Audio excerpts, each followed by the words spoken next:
La vida del Papa Francisco, el antes y después de la Iglesia.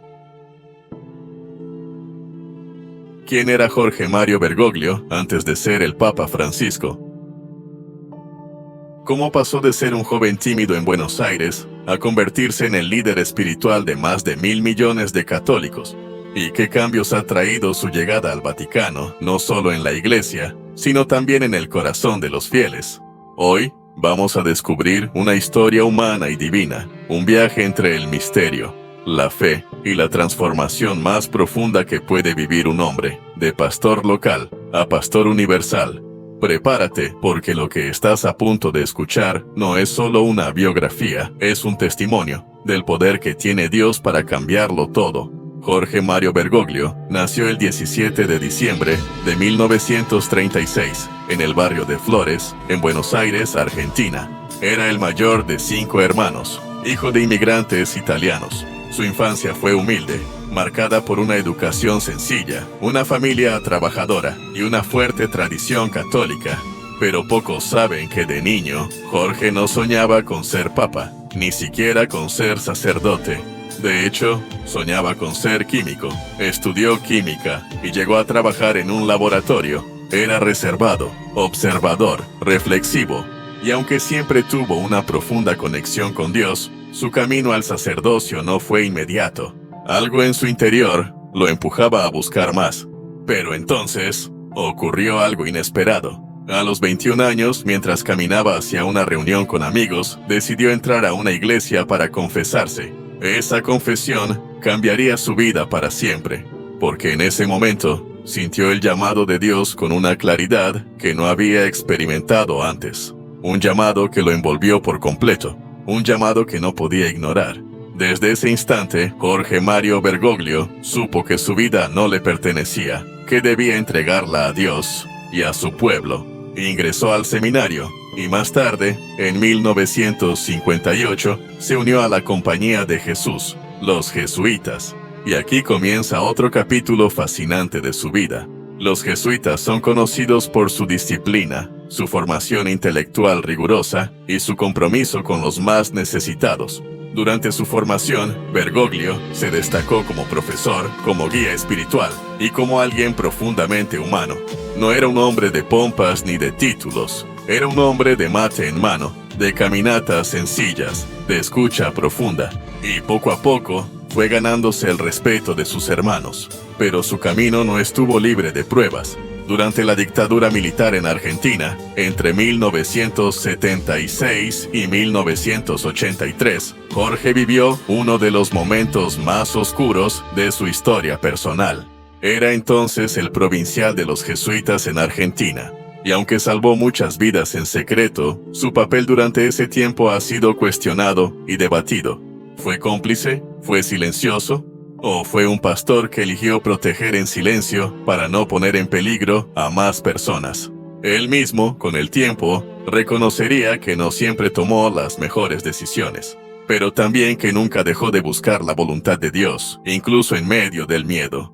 Porque ser cristiano no es ser perfecto, es caminar con fe, incluso cuando no se ve la luz. Tras esos años difíciles, Bergoglio fue enviado a estudiar a Alemania. Regresó a Argentina como confesor, maestro espiritual y más adelante como obispo auxiliar de Buenos Aires.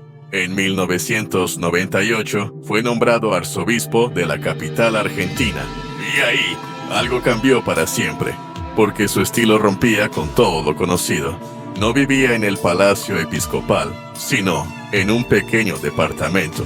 Viajaba en autobús, cocinaba su propia comida y recorría las villas más humildes de la ciudad, llevando consuelo, oración y esperanza. Era un pastor con olor a oveja, como él mismo diría años después. Y ese testimonio silencioso no pasó desapercibido. En 2001 fue creado cardenal por el Papa Juan Pablo II.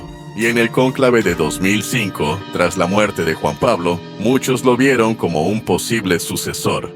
Pero él no se sentía preparado y dejó que la elección recayera en el cardenal Joseph Ratzinger, quien se convirtió en el Papa Benedicto XVI.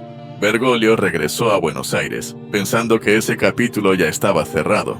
Pero Dios tenía otros planes. El 11 de febrero de 2013, el mundo se estremeció con una noticia histórica.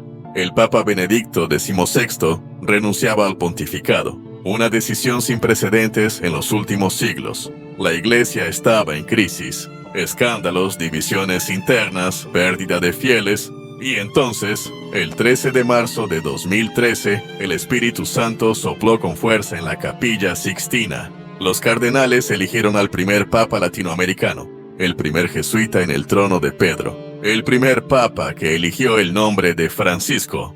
¿Por qué ese nombre? Francisco, como San Francisco de Asís, el santo de la pobreza, de la humildad, de la paz, el que abrazó a los leprosos y habló con los lobos, el que reconstruyó la iglesia ladrillo por ladrillo. Y eso era exactamente lo que Bergoglio sentía que debía hacer: reconstruir la iglesia, no con muros, sino con misericordia, no con reglas, sino con cercanía, no con condenas, sino con compasión. Desde el inicio, el Papa Francisco marcó un nuevo estilo. Rechazó la limusina papal, usó zapatos sencillos, se alojó en la Casa Santa Marta en vez del Palacio Apostólico, y con cada gesto recordaba a los católicos algo esencial: el Evangelio se vive en lo simple, la fe se demuestra con amor, y el poder solo tiene sentido cuando se convierte en servicio. Pero también llegaron los desafíos. Muchos dentro de la iglesia vieron sus reformas con recelo. Su apertura hacia los divorciados, su diálogo con otras religiones, su denuncia del clericalismo, su cercanía con los pobres, todo esto generó tensiones. Y sin embargo, Francisco no retrocedió, porque entendía que la iglesia no podía seguir encerrada en sí misma.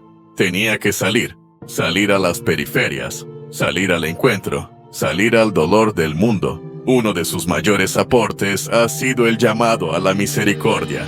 Proclamó el Año Santo de la Misericordia. Llevó a los fieles a redescubrir el rostro compasivo de Dios. Ese Dios que no condena, sino que espera. Ese Dios que no impone, sino que transforma desde dentro. Y en un mundo herido por la guerra, el egoísmo y la indiferencia, su mensaje ha sido como un bálsamo. Un recordatorio de que la iglesia no es un museo de santos, sino un hospital de campaña para los heridos del alma. Hoy, el mundo despide al Papa Francisco. Después de más de una década de pontificado, Jorge Mario Bergoglio ha partido a la casa del Padre. Con él se va un pastor que caminó con los sencillos, que abrazó a los olvidados, y que desafió al mundo con la fuerza de la misericordia. Sus pasos, alguna vez lentos pero firmes, ya no resuenan en los pasillos del Vaticano, pero su voz sigue viva. Una voz que incomodó a los poderosos, que consoló a los que sufren y que nos recordó que el Evangelio es cercanía, humildad y amor sin condiciones. Jorge Mario Bergoglio ya no está entre nosotros, pero su legado ha quedado sembrado en la historia. Fue más que un papa, fue un símbolo. Un puente entre el pasado y el futuro, una chispa de renovación en medio de la tradición, una voz que clamó por una iglesia más humana, más cercana, más como Cristo. Y tú, que has llegado hasta aquí, te invito a hacer una pausa, a preguntarte, ¿qué ha cambiado en ti desde que Francisco fue papa? ¿Qué parte de su testimonio ha tocado tu vida? ¿Y cómo puedes tú, desde tu lugar, continuar el mensaje que él sembró? Porque la historia del Papa Francisco no termina con su muerte. Sigue viva en cada gesto de compasión, en cada abrazo sincero, en cada corazón dispuesto a amar sin medida. Gracias por acompañarnos en este recorrido. Si esta historia tocó tu alma, comparte este video, suscríbete al canal y sigue caminando con nosotros por este camino espiritual. Dios te bendiga y hasta la próxima.